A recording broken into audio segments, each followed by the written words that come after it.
یا ایھا الذین آمنوا اوفوا بالعقود احلت لکم بہیمۃ الانعام الا ما یتلی علیکم غیر محل الصید وانتم حرم۔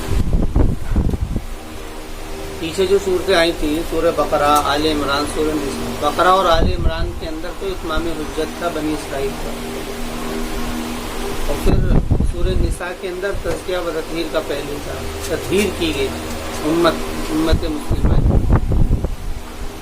اور تشکیل بھی کی گئی تھی، بعض جگہوں پر تشکیل الفاظ بھی ہیں۔ اب یہاں سے بھی اس کا مضمون بھی وہی ہے جو سورہ نساء کا تھا، تزکیہ و تطہیر کا اس کے اندر مضمون ہے، اور اس کے اندر تشکیل اس کے اندر اہم ہے۔ پہلی سورہ کے اندر تزکیہ و تطہیر تھی، تشکیل بھی کہیں کہیں آ گئی تھی، اس کے اندر تشکیل جو ہے وہ زیر بحث ہے۔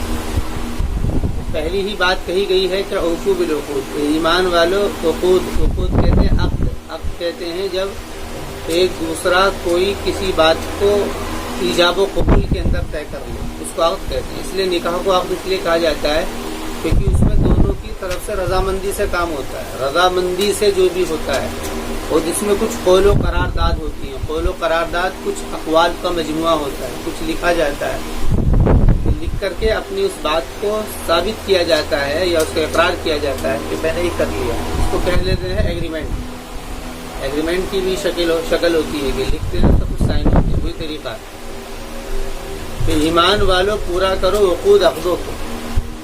تو یہاں سے وہ ایگریمنٹ ہے جو اللہ اور اس کے بندوں کے درمیان ہوا۔ اللہ اور اس کے بندوں کے درمیان ایگریمنٹ کیسے ہوا ہے کہ جب مسلمان ہو گئے، ایمان والے ہو گئے تو ایگریمنٹ کے اندر آ گئے۔ اب قرآن کریم جو ہے پورا کا پورا وہ تحریراً دے دیا گیا ہے، قلباً نہیں دیا گیا ہے بلکہ تحریراً دیا گیا ہے، لکھ کر کے دیا ہے۔ اور رسول اکرم علیہ الصلوۃ والسلام نے بھی صحابہ کرام کو لکھ کر کے دیا ہے، پہلے سنایا ہے اور پھر کسی سے لکھوایا ہے، جو لکھنا جانتا تھا اس سے لکھوا کر کے ان لوگوں کو دیا ہے کہ اب اس پر عمل کرو۔ تو یہ وہ قول و قرارداد ہیں، یہ تحریر ہے، ایک ایگریمنٹ ہے لکھا ہوا جس کو دیا گیا ہے لوگوں کو کہ اب اس کے مطابق اپنی زندگی گزارنی ہے۔ تو اس سے اسی طرف اشارہ ہے، قرآن کے اس مجموعے کی طرف اشارہ ہے۔ یا ایھا الذین آمنوا اوفوا بالعقود، سب سے پہلے کن چیزوں کا ذکر کیا گیا ہے؟ سب سے پہلے کچھ محرمات ہیں، یعنی وہ چیزیں جو کہ پچھلی قوموں نے، بنی اسرائیل نے وہ حرام کر لیا تھا حلال ہونے کے باوجود۔ تو فرما رہے ہیں کہ اپنی طرف سے تمہیں کچھ نہیں کرنی، کمی بیشی نہیں کرنی، افراط و تفریط میں مبتلا نہیں ہونا ہے۔ یہود افراط میں یہودوں نے کمی کی ہے، افراط کیا ہے، اور نصارہ نے تفریط کی ہے، انہوں نے بیشی کر دی ہے۔ تو حلت لکم بہیمۃ الانعام کہ تمہارے لیے حلال کر دیا ہے۔ یہود نے کھانے پینے کے اندر اونٹ کو اور بہت سارے جانوروں کو حرام کر دیا، اور نصارہ نے بہت ساری حرام چیزوں کو حلال کر دیا۔ یہاں پر ایک میں افراط ہے، ایک میں تفریط ہے، تو اعتدال کا حکم دیتے ہیں۔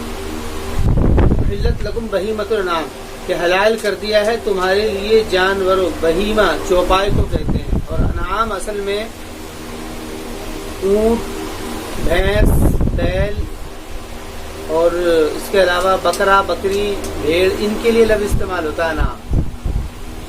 تو ہم نے تمہارے لیے حلال کر بہیمہ چوپائے یعنی جانور، کہ ہم نے تمہارے لیے انعام کے بہیمہ، مطلب یہ انعام میں سے جو بہیمہ ہیں، چوپائے ہیں، ہم نے تمہارے لیے ان کو حلال کر دیا۔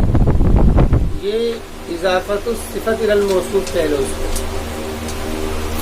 یعنی اس کی تفسیر کی گئی ہے کہ بہیمہ کیا ہے، کہ بہیمہ انعام ہے، وہی جن کو عرب جانتے تھے، بھینس ہے، گائے ہے، بیل ہے، بکرا ہے، بکری ہے، یہ ساری چیزیں۔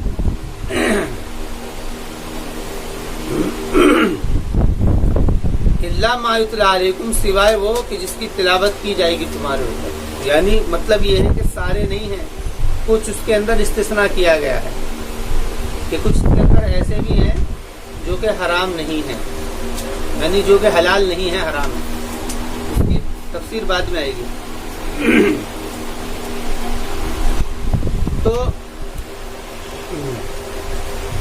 غیر محل الصید وانتم حرم، سوائے شکاری کے حلال ہونے کے، وانتم حرم، اور تم کیا ہو، احرام کی حالت میں. یعنی کہ احرام کی حالت میں شکار کو بالکل منائی ہے. عربوں میں جو اسباب معیشت تھے وہ 3 ہی تھے. اسباب معیشت جن سے وہ بزنس کیا کرتے تھے. نمبر 1 کھیت کھلیان، کھجوروں کے باغ ہیں، یہ کاشتکاری. نمبر 2 شکار، یہ بھی ان کے یہاں پر اسباب معیشت تھے. شکار کیا کرتے تھے وہ، اور بعض لوگ شکار کر کے بیچا کرتے تھے، اور بعض لوگ شکار کر کے کھایا کرتے تھے. نمبر 3 تجارت کی سامان، وہ بھی تجارت، اور وہ بھی تجارت کے لیے وہ طریقہ ہوتا تھا کہ یا تو کوئی قافلہ آتا تھا یا یہ قافلہ لے کر کے جاتے تھے. تو یہ 3 اسباب معیشت تھے. یہاں پر فرمایا کہ تم شکار بھی مت کرو، یعنی اس حال میں اپنا یہ کام نہیں کرو گے. یعنی اگر تم احرام کی حالت میں ہو تو یہ کام تمہیں نہیں کرنا ہے. یہ ایسی ہی پابندی ہے جیسے کہ پابندی بنی اسرائیل کے اوپر لگی تھی ہفتے کے دن شکار کرنے میں. وہاں پر ہفتے واری اس کام کو طے کر دیا گیا تھا کہ تمہیں ہفتے واری شکار نہیں کرنا ہے. وہاں پر شکار جو ہے مچھلی کا ہی کیا جاتا تھا اور کچھ تھی نہیں وہاں پر. یہاں پر شکار جو تھا وہ، کیونکہ یہ خشکی کے علاقے میں رہتے تھے، یہاں پرندوں کا یا پرندوں کا، ان چیزوں کا شکار کیا جاتا تھا. بس فرق اتنا. لیکن یہ ہے اسی طریقے کی پابندی جیسے کہ بنی اسرائیل کے اوپر تھی. امت کے اوپر یہی پابندی ہے، لیکن اس کی شرط یہ ہے کہ احرام کی حالت ہو. وانتم حرم غیر محل الصید وانتم حرم ان اللہ یحکم ما یرید، کہ بے شک اللہ تعالیٰ فیصلہ کرتا ہے اس چیز کا جس کو وہ چاہتا ہے. ان اللہ یحکم ما یرید، کہ اللہ تعالیٰ جو چاہتا ہے اس کا فیصلہ کرتا ہے. یہ جو قانون، یہ جو ضابطہ ہے اللہ تعالیٰ کے حکم کو ماننا، یہ ایسا ہی ہے جب تک خالق و مالک کو بحیثیت خالق و مالک نہیں مانا جائے گا اس وقت تک اس کے حکم کی تعمیل نہیں کی جا سکتی. ان اللہ یحکم ما یرید. یا ایھا الذین آمنوا لا تحلوا شعائر اللہ، کیونکہ اس کے اوپر سوال اٹھ سکتا تھا کہ بھئی یہ کیوں منع کیا گیا ہے شکار کرنے کی. تو فرمایا ہے کہ یہ اللہ تعالیٰ کا قانون ہے. کچھ ضابطے قانون اللہ تعالیٰ وہ دیتا ہے جو کہ انسان کے مزاج کے خلاف ہوتا ہے، تاکہ یہ آزمائے کہ یہ اللہ تعالیٰ کی اطاعت کرتا ہے یا فسق کرتا ہے، مطلب مانتا ہے یا نہیں مانتا ہے، نافرمانی کرتا ہے. یہ اسی طریقے کا حکم بھی ہے. شرک احرام کی حالت میں شکار غیر محل الصید وانتم حرم ان اللہ یحکم ما یرید. اب تو چونکہ اسباب معیشت بالکل بند ہو گئے ہیں، یہ اسباب معیشت بالکل بدل گئے ہیں. اب تو شکار بھی نہیں رہا ہے، کاشتکاری بھی نہیں رہی ہے. کچھ لوگوں میں کاشتکاری ہے، تجارتیں ہیں، یا اس کے علاوہ اور بہت ساری چیزیں آ گئی ہیں. یا ایھا الذین آمنوا لا تحلوا شعائر اللہ، ایمان والو مت حلال رکھو تم اللہ کے شعائر کو. پھر یہ دوسرا وعدہ لیا گیا. پہلا تو یہ کہا گیا تھا کہ آپ کو پورا کرو اور کھانے پینے میں حلال کو استعمال کرو، حرام سے بچو. اب دوسری بات یہاں یہ کہی جا رہی ہے کہ لا تحلوا شعائر اللہ. لا تحلوا شعائر اللہ سے مراد کیا ہے؟ لا تحلوا شعائر اللہ سے مراد یہ ہے کہ شعائر کہتے ہیں ان ضابطوں اور قانون کو جو کہ ہر جگہ پر جن کا یعنی استمبھ کے طور پر، نشان کے طور پر، علامت کے طور پر جن چیزوں کو رکھا گیا ہو. ہر ملک کے اندر ایسا ہوتا ہے، ہر ملک کا اپنا ایک قومی نشان ہے جس کو جھنڈا وہ ہوتا ہے، قومی نشان بھی ہے. پرندوں میں بھی قومی پرندہ ہوتا ہے، راشٹریہ پرندہ ہے، راشٹریہ جھنڈا ہے، راشٹریہ پکشی ہے، راشٹریہ پشو ہے یعنی جانور ہے. ساری چیزیں، بہت ساری چیزیں ہوتی ہیں قومی. اسلام نے کچھ قومی چیزیں، اس کے اندر اس کو بانٹا نہیں ہے، بس کچھ قومی چیزیں. لا تحلوا شعائر اللہ. اور یہ کیا ہے؟ یہ اللہ تعالیٰ کی شاعر ہیں. اللہ تعالیٰ کی شاعر یہ ہیں کہ اللہ تعالیٰ نے جو حکم دے دیا اس کو مانا جائے. کہ ایمان والوں مت حلال رکھو تم اللہ تعالیٰ کے شاعر کو، یعنی قومی نشان، دینی یہ جو نشان ہے، اس کا علامتیں جو ہیں. ولا الشہر الحرام، اور نہ ہی اشہر حرم کو، ولا الہدیہ، اور نہ ہی ہدی کو. ہدی اصل میں اس جانور کو کہا جاتا ہے جس کو ہدیہ کر دیا جاتا تھا حرم کی طرف، جس کو ہدیہ کر دیا جاتا تھا. اور قلائد کہتے ہیں ان جانوروں کو جن جانوروں کو گلے میں پٹے ڈال دیے جاتے تھے اور وہ علامت ہوتی تھی کہ یہ قربانی کے جانور ہے.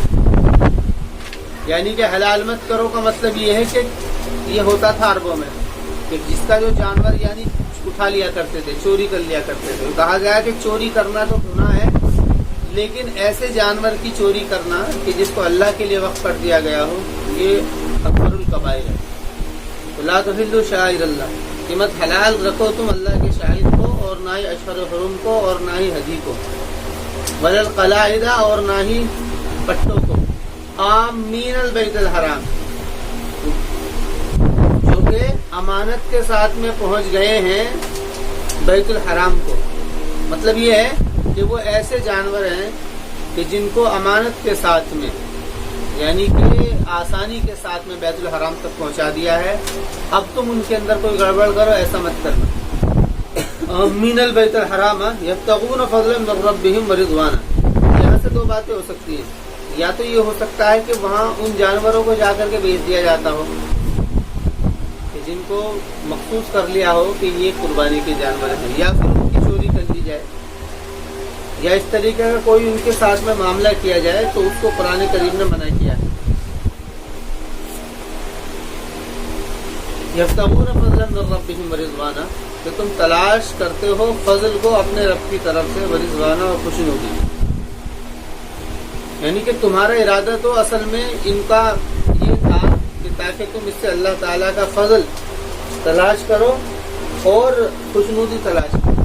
یہ تو تمہارا فضل تھا، یہ اللہ کا، یہ تمہارا اس کا ارادہ تھا. وَإِذَا حَلَلْتُمْ فَاصْطَادُوا، اور فرما رہے ہیں کہ جب تم حلال ہو جاؤ، یعنی احرام سے جب تم احرام اتار دو، پھر شکار کر لو. یعنی کہ پھر یہ اجازت دے دی گئی ہے. فاصطادوا